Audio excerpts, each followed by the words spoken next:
Buenos días, nosotras somos Ángela Roble, especialista en familia, y Judith Salame, psicóloga. Las dos pertenecemos a la Fundación Integral.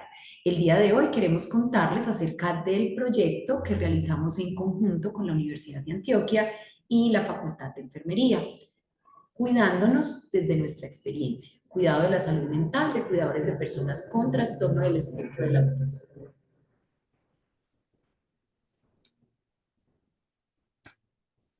¿Quiénes somos? Queremos contarles un poquito de nosotros. Somos una ONG privada sin ánimo de lucro y desde el 2015 estamos habilitados como una IPS.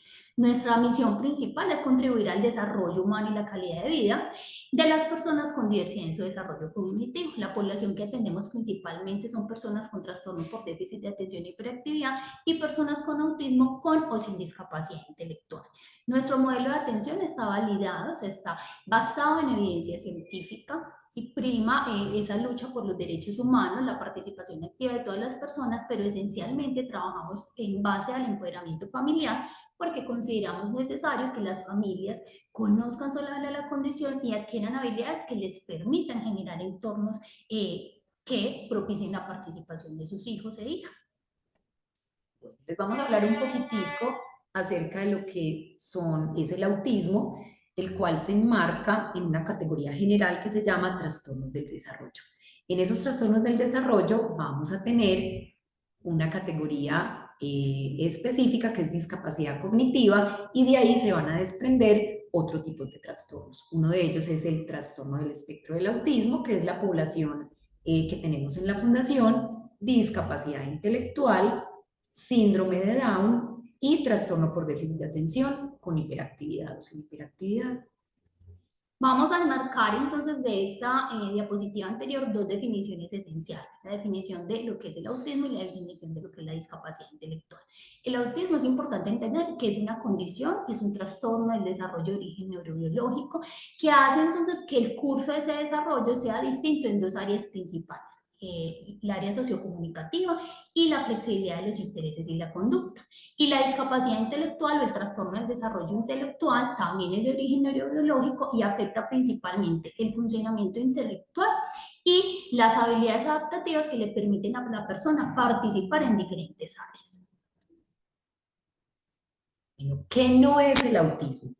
Durante mucho tiempo se ha hablado de varias definiciones acerca del autismo y algunas de ellas no han sido apropiadas. Entonces, el autismo no es un trastorno afectivo del apego. Esto no ocurre en las personas con autismo porque ellos sí logran establecer vínculos afectivos y no se debe a dificultades del afecto. Como ya vimos en la definición, es algo que es neurobiológico, es algo que está afectando ese funcionamiento del cerebro.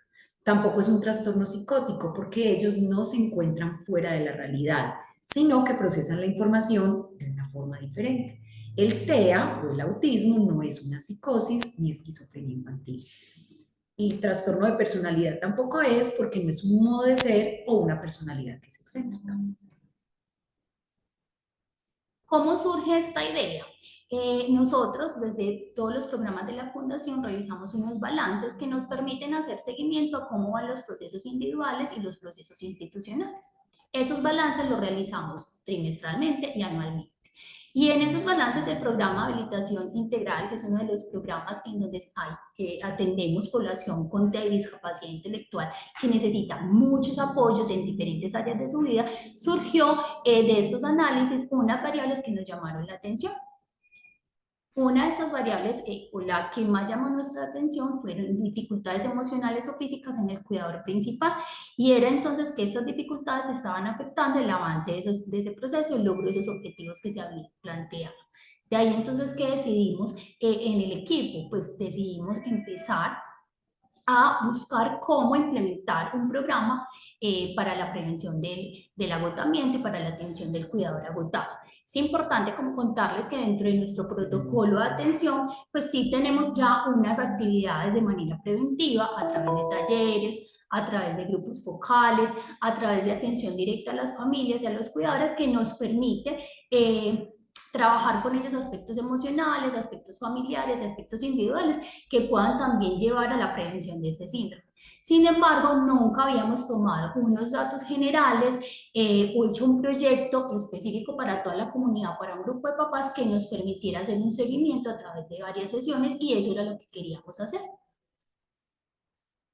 Bueno, entonces, ¿cuál fue ese objetivo que nosotras nos planteamos al inicio de este proceso? Queríamos diseñar e implementar un programa de intervención para el manejo de esa variable que habíamos identificado, que era el agotamiento, y en la población específica de personas que tenían trastorno del espectro del autista y del espectro autista, perdón, y trastorno del desarrollo intelectual. ¿Por qué en esta población? Porque son las familias y son las personas que necesitan mucho más apoyo, entonces esos cuidadores tienen que estar más enfocados en ellos para poder dar los apoyos que necesitan.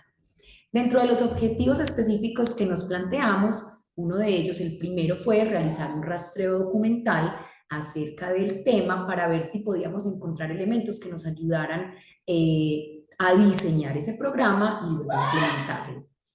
También el segundo objetivo fue caracterizar la población de esos cuidadores de esos dos programas que son los que atendemos la población que ya les mencioné hace un momento. A raíz entonces de esos objetivos, queríamos detectar los niveles de agotamiento en el cuidador principal de los usuarios de esos programas, definir las estrategias de prevención o atención para esos cuidadores, de acuerdo con los resultados que nos arrojara, e implementar un programa para disminuir el malestar en la población que estábamos seleccionando a partir de esa caracterización. Bueno, entonces ese primer objetivo que les mencionamos, que fue el rastreo bibliográfico, que revisamos 11 investigaciones de las cuales no logramos encontrar información acerca de programas específicos para cuidadores de personas con discapacidad o TEA, discapacidad intelectual. Y la información estaba orientada más al cuidado de personas con enfermedades mentales, deterioro cognitivo o vejez. En el momento de caracterizar la población, tuvimos en cuenta varios aspectos. Entre ellos era el nivel educativo de los cuidadores, que vamos a ver en todas las gráficas, que la información va a estar separada por unos rangos de edad. ¿Por qué lo hacemos así? Nosotros en el balance que ya también les mencionamos, organizamos la información de esa manera para detectar variables específicas según las edades. Entonces, ¿qué encontramos en el nivel educativo de los cuidadores? Que la población mayor de 18, me devuelvo, perdón. Lo azulito me está indicando nivel educativo de pregrado, el naranjadito nivel de educativo de secundaria y el amarillo educativo primario. ¿Qué vimos? En la población mayor de 18 años teníamos la población mayor, perdón, de nivel educativo de pregrado, eran 24, nivel educativo secundaria 20 y nivel educativo primaria 5. Ocupación del cuidador, igualmente lo van a ver por los rangos, teníamos en la población mayor, son los de 18 años, tendríamos 33 encargado de los labores, 9 independiente y en verdecito está empleado, que también son 9. Acá podemos, pues en la gráfica, estamos como mencionando de los de mayores de 18, que es un poco la mayor cantidad de población. Sin embargo, la idea es que se tomaron los datos de todos esos rangos de edades, que como pueden ver es población desde los 4 años. Bueno, tenemos acá otra de las características que queríamos mirar. Entonces, si había una enfermedad, una condición física, vamos a encontrar en azul que hay presencia de enfermedad o condición física, perdón, no hay presencia de enfermedad o condición física, y el naranjadito es que sí hay enfermedad o condición física. También quisimos determinar dentro de esa enfermedad física qué era lo más común, ¿cierto? Entonces ahí vamos a ver un listado de enfermedades y vimos prevalencia en hipertensión. Condición mental, si había una enfermedad mental, que es el de color azul, y el naranja si no había una condición de enfermedad mental. Y los tipos de condición. Cuando se hizo la revisión, vimos que los que más prevalecían eran ansiedad, ansiedad y depresión junticos, depresión solito y síntomas de depresión sin confirmar. Las familias detectaban que tenían unas características y fue importante pues también como caracterizar esa información. Entonces, a raíz de esta caracterización que dijimos, bueno, identifiquemos ese nivel de agotamiento, buscamos qué escalas estaban validadas que pudiéramos utilizar en español y encontramos entonces la escala de sobrecarga del cuidador de Saril y la aplicamos a los 83 cuidadores del programa. Esta escala, pues que seguramente muchos la conocen, es una escala de autoaplicación que los cuidadores diligenciaban, que consta de 22 ítems, en donde hay unos puntos de corte que nos dicen como ese nivel de sobrecarga. Entonces, sin sobrecarga de 22 a 46 puntos, de 47 a 55 es porque hay una percepción de sobrecarga, y de 56 a 110 es porque ya hay una percepción de sobrecarga intensa. Y acá podemos ver entonces la gráfica con la cantidad de los cuidadores en qué rango se movieron. Podemos identificar que los cuidadores que obtuvieron un puntaje en el rango de sin sobrecarga son el 40%, es decir, 33 de los cuidadores que la diligenciaron, en el rango de sobrecarga el 23% y de sobrecarga intensa 37%. Entonces concluimos que el 67% de los cuidadores presentaban algún nivel de sobrecarga significativo. Sí, eso era importante como tenerlo ahí de línea de base. Entonces, al hacer esta primera parte concluimos dos cosas. Una, que surge de una pregunta general que tiene la escala, que es cómo se siente sobrecargado de tener que cuidar de la persona, de él o ella, y los cuidadores respondieron moderadamente, mucho o sobrecargado, el 37%, eso correspondía a 31 de los cuidadores. Y fue importante también revisar que no encontramos una relación entre la edad de los usuarios y el nivel de sobrecarga de los cuidadores, porque como ustedes vieron en los rangos, tenemos niños desde los 5 años y las familias, al revisarlo de manera independiente, podían tener niño pequeño, niño mediano o ya adulto. Entonces no hubo ninguna relación. Ese nivel como de percepción de sobrecarga y la edad pues de los chicos, de los usuarios. Entonces, la otra parte del proyecto ya era hacer esa búsqueda de alianza con expertos y logramos contactarnos con la Universidad de Antioquia, la Facultad de Enfermería, y decidimos comenzar pues toda esta experiencia y este proceso. Acá yo creo que es importante como contarles que el llegar a la Universidad de Antioquia requiere un camino largo. Empezamos a buscar a través de diferentes instituciones que empezamos a notar que ofrecían programas para cuidadores, capacitaciones, en algunos nos ofrecían unas capacitaciones a un alto costo y al nosotros ser de todas formas una ONG, digamos que hay una limitante en ese acceso pues como al recurso económico. Empezamos a tocar varias puertas porque además pues nosotras podíamos como pensar en una capacitación, en unos talleres, pero queríamos a un experto en el área. Sabemos que nosotros somos expertos en lo que tiene que ver con la discapacidad, discapacidad intelectual, autismo, pero queríamos a alguien que ya tuviera la experiencia en un proyecto con un grupo de papás en esta atención pues como del agotamiento y la atención pues como al cuidado. Y este proceso, que creo que no lo mencionamos, empezó en el 2020. Entonces miren que llevábamos 2 años haciendo todo este cumplimiento de objetivos, el rastreo, mirar los programas, buscar esas alianzas.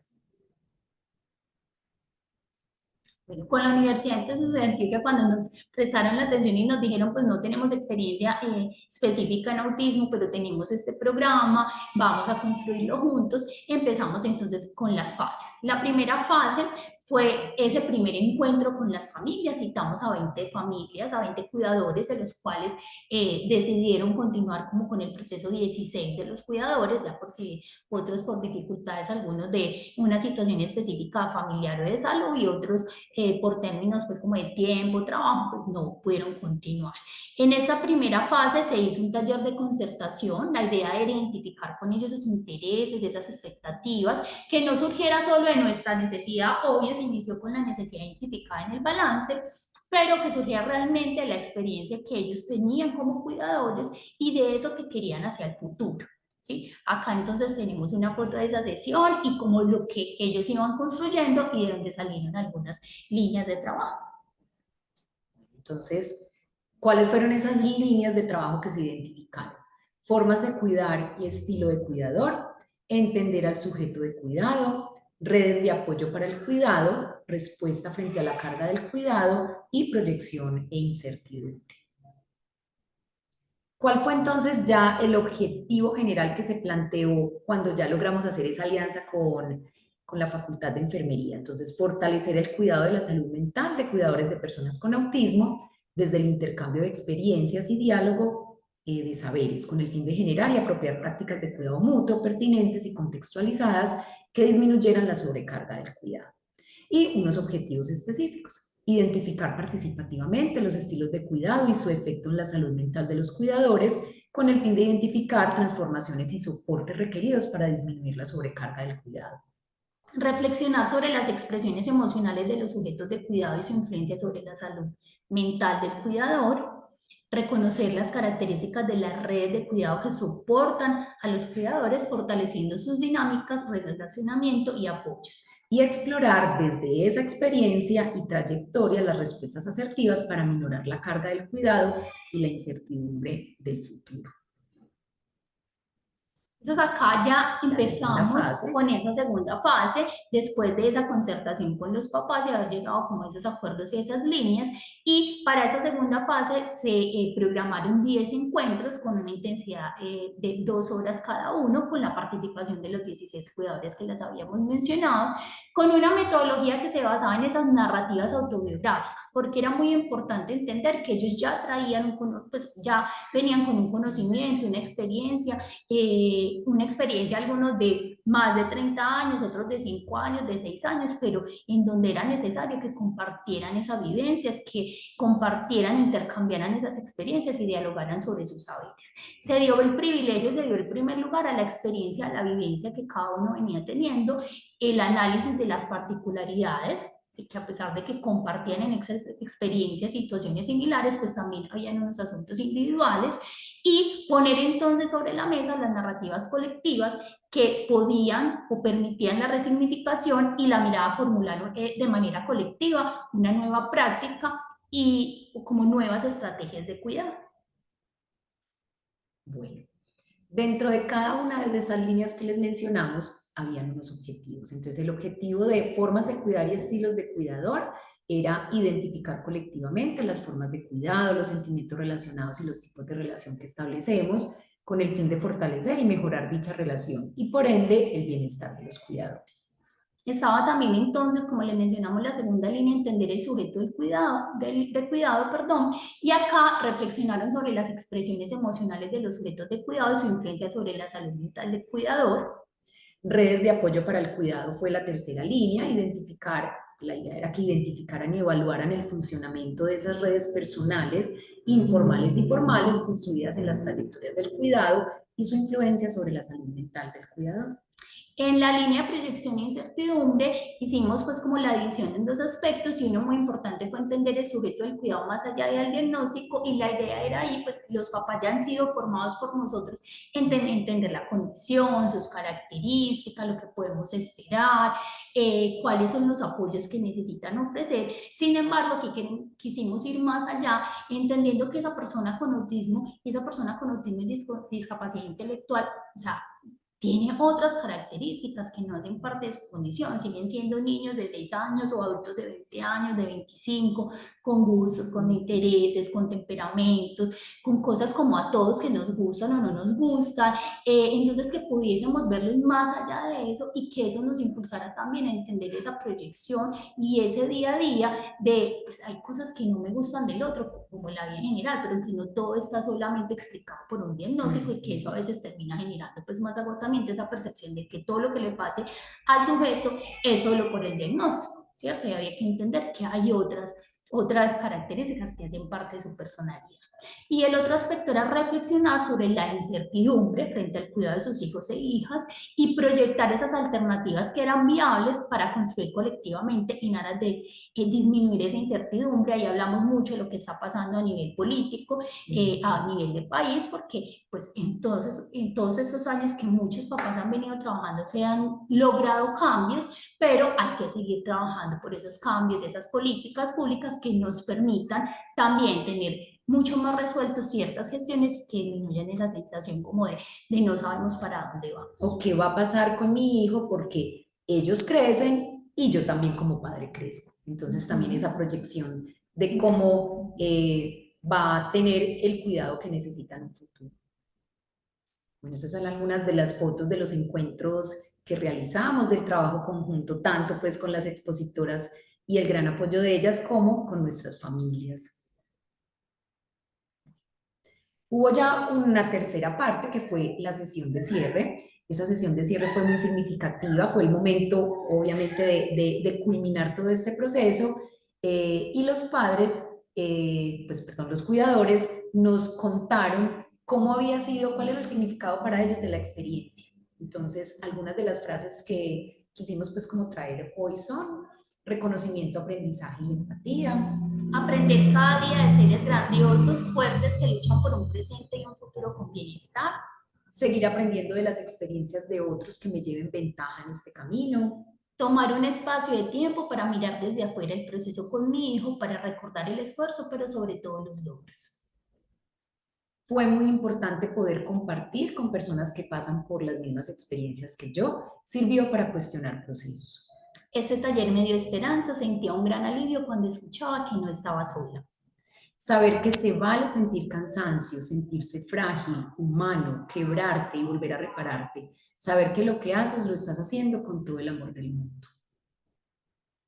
Bueno, y esta fue ya la ceremonia de graduación con nuestras familias. Todas recibieron su certificado y fue un momento especial para hacer el cierre del proceso. Que fue muy importante que los papás en general expresaban como el sentirse reconocidos en el proceso, que no se haya hecho pues como solo desde lo que las facilitadoras de la Universidad de Antioquia nosotros creíamos, sino que ellos siempre estaban construyendo junto con nosotros, o sea, éramos un equipo y nosotros con un conocimiento técnico sobre el autismo, las facilitadoras de la UDA con el conocimiento específico sobre el cuidado y ellos con el conocimiento de su experiencia. Eso fue algo que resaltaron también porque para nosotros también fue un reto de pues, invitarlos cada 8 días, pues cada uno tiene sus ocupaciones, algunos trabajan, otros tienen a cargo otras personas, sean hijos o personas mayores, cada uno tiene múltiples funciones y el contar con ellos cada 8 días en una sesión de 2 horas, entendiendo que deberían hacer un ajuste a su agenda, pues fue muy importante, pero ellos resaltaron que era ese espacio de compartir también, un espacio de oxigenarse, un espacio de crear con el otro, algunos no se conocían y empezaron a hacer como amistad o vínculo, entendieron que tenían quizás las edades de los hijos en común o entre ellos intereses en común, se volvió también un espacio en donde los que tenían emprendimientos podían como compartirlos, se hacían los encargos, entonces se convirtió en un espacio no solo una construcción conceptual o como un taller específico, sino un espacio realmente de diálogo y de construcción desde el día a día y la experiencia. Bueno, entonces, ¿qué sigue? Con ese grupo, que son esos 10 cuidadores, les pusimos el nombre de grupo base. ¿Por qué? ¿Qué queremos con ese grupo que recibió esa primera formación? Fortalecerlos para que ellos sean los que repliquen la experiencia, porque eso fue muy importante. O sea, los profesionales tenemos un conocimiento, pero esas personas que viven el día a día van a poder aportar mucho al proceso que sigue. Entonces, en ese orden de ideas, ¿qué queremos? Poder replicar la experiencia con otros cuidadores de la Fundación Integral y ampliarnos no solamente a los padres que tienen chicos con una condición que de pronto necesita más apoyos, porque como vimos, a veces ni la edad tiene que ver con el sentirme sobrecargado, agotado, porque todo implica también retos, poder transferir esa experiencia a otras familias que muy posiblemente lo van a necesitar. Y la idea también es que desde ese grupo base se pueden hacer quizás modificaciones, agregar cosas que ellos sienten que de pronto faltaron o que para otros padres sería importante, hacer ajustes. Y algo que también resultó como esas acciones que los papás proponían es poder desde ese grupo base y esos grupos que surjan también de formación, empezar a tener una incidencia política, a participar y realizar esas transformaciones que van más allá, ¿cierto? En donde necesitamos empezar a tocar puertas para hacer transformaciones pues, a nivel político, institucional y poder proyectar ese futuro que es lo que más genera la incertidumbre, ¿cierto? Que estén, digamos, cobijados entre unos asuntos más en el marco político y legal de, pues, de nuestra ciudad y de nuestro país. Bueno, gracias por este espacio, gracias por poder transmitirles esta información que realmente fue muy significativa también para nosotros como profesionales. Aparte del saber que tenemos, y yo creo que es volverlo a repetir, pero con esa sensación de que fuimos más allá, ¿cierto? Vimos otras posiciones, logramos escuchar a las familias en una construcción que tuvo pues como un final muy significativo. Queremos igual les vamos a dejar acá como las redes de contacto de la fundación. La idea también es empezar a hacer más alianzas pues como con la universidad, el poder tocar otras facultades, porque creemos que en esto que los papás proponen, en tocar puertas, en informar, necesitamos a más gente, ¿cierto? Necesitamos también de todas las áreas empezar a que mucha más gente conozca lo que significa el autismo, las posibilidades que tienen las personas con autismo, aquello que debemos transformar para que haya realmente inclusión y poder superar esas barreras que hoy hay, muchas basadas en el desconocimiento, en esos mitos de los que hablábamos ahora. Entonces, acá les dejamos nuestra información de contacto para que de pronto nos sigan, puedan conocer un poco más o se puedan contactar en caso de que quieran alguna información o aliarse para alguna de nuestras actividades. Muchas Bueno, muchas gracias. gracias.